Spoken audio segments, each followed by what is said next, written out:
There is an asteroid that is hurtling towards Earth that is going to impact the Earth maybe on April something something of 2029. It is called Apophis. It is called the Apophis asteroid. I will post a link to my previous video of me describing this to you guys. It might hit. It's the closest asteroid that I think that's ever existed that has come super close to the Earth without actually hitting the Earth, impacting the Earth. And it is going to come to as close as 19,000 miles from Earth's surface, from the surface of the Earth. It's going to be 19,000 miles away. That's not that far. It seems like it's a lot, but it is not for an asteroid. We're gonna be able to see it through if we will us Christians will be here during this time. If it impacts the Earth, it most likely means that we're not going to be here. I'll get to that in a second. Because it might, if it doesn't hit the Earth, you'll still be able to see it with your bare eyes without a telescope or binoculars. But if it does hit the Earth, then it's a biblical asteroid. Asteroid Apophis is a biblical asteroid if it does in fact impact the Earth, because it's being reserved for the 7-year tribulation. There are going to be asteroids that are going to crash into the Earth, or comets that are in fact that are going to in fact crash into the Earth during the 7-year tribulation. So I don't think we will be here.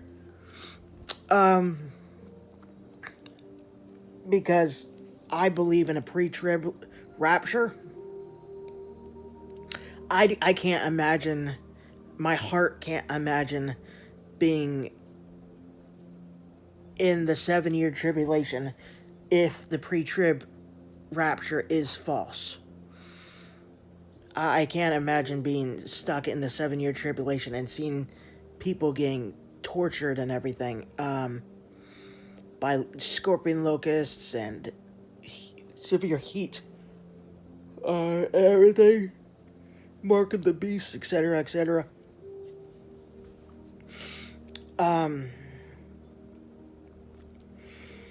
But this asteroid Apophis is humongous, and if it does impact the Earth, it will in fact it won't destroy all mankind, but if it does impact the Earth, it is going to happen during the 7-year tribulation.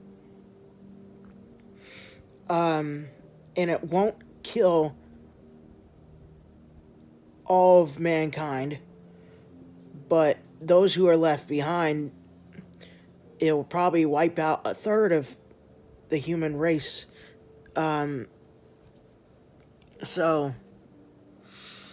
here's the thing, here's the cool thing.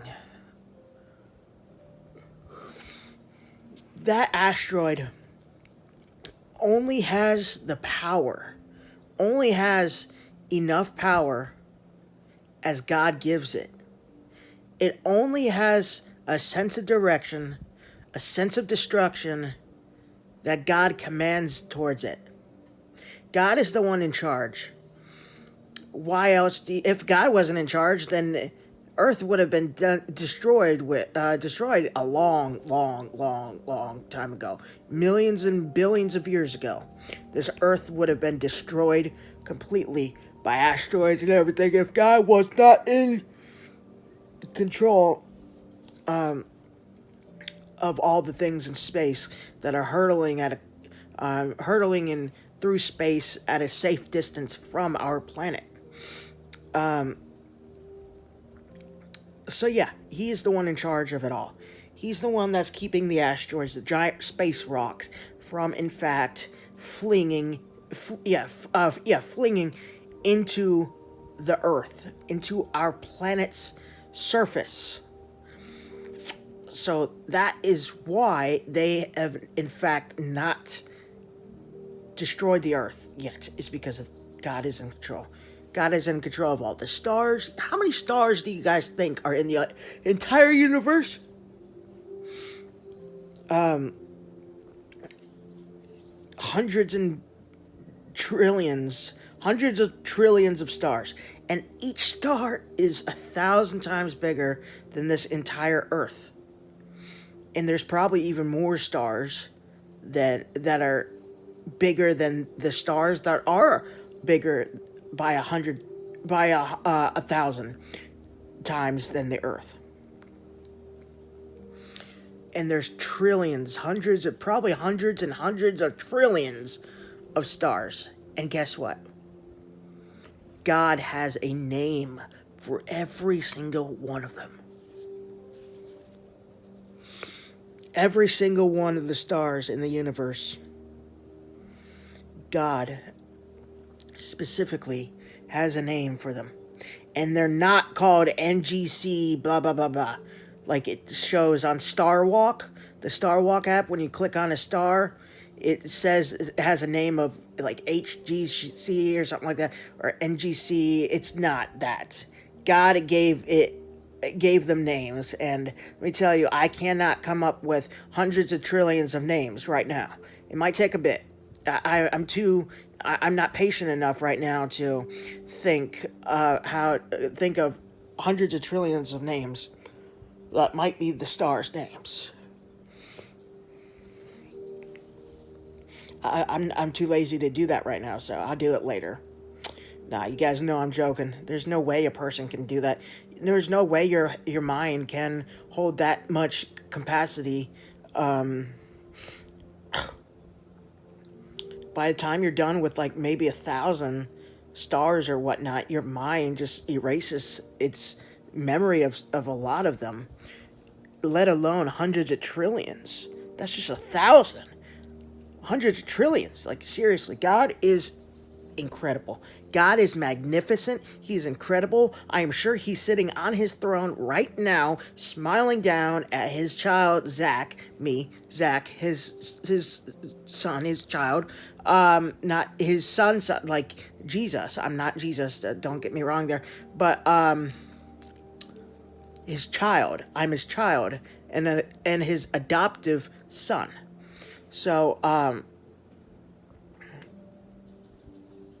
I'm sure he's getting praise right now. It is a type of worship when we say, God is so amazing. Look how humongous the universe is. How awesome God is that he created every single thing in the universe. Every little thing in the universe you see is designed specifically from a designer. It's created.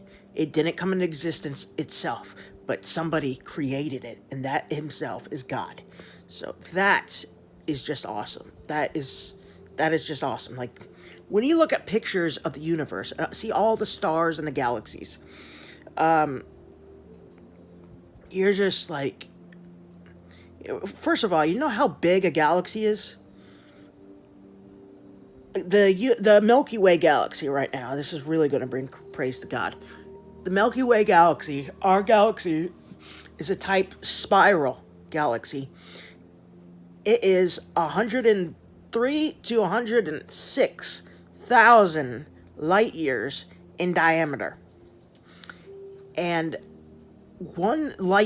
just one light year, I read, is 6 trillion miles. 6 trillion miles.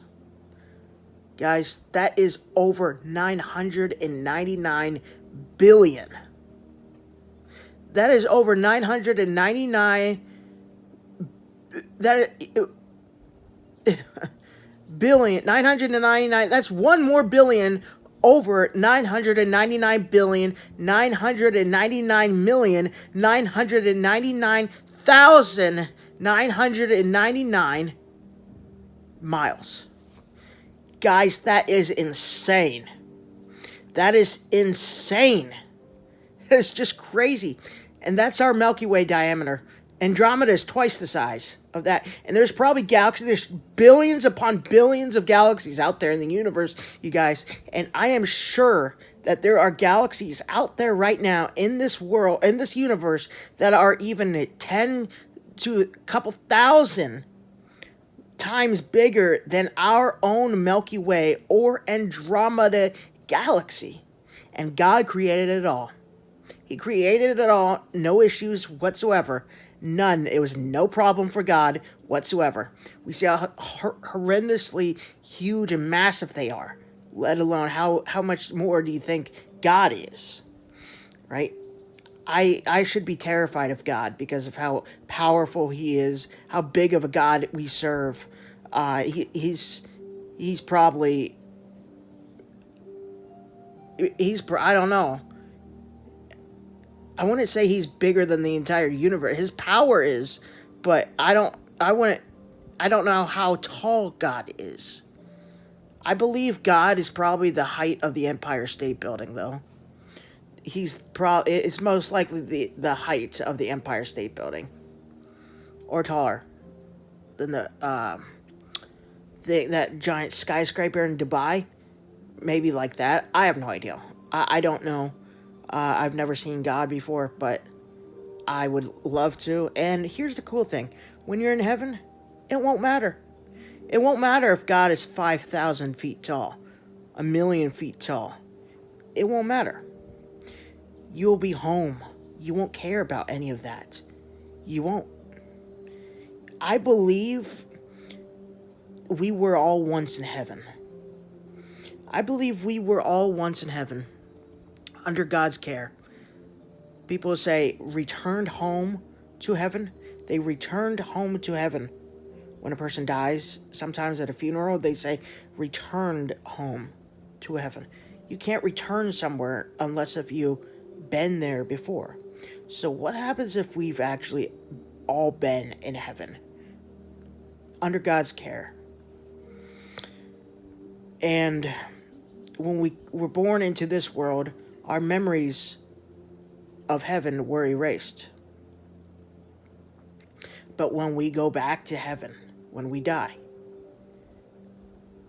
our memories will be back, and we will say, God, it's been a while. It's been a while, God. It has been a while, Father. But you've seen Him before. So it's, yeah, I don't know about, I don't really know, but that's a good theory, actually. So I hope you guys enjoy.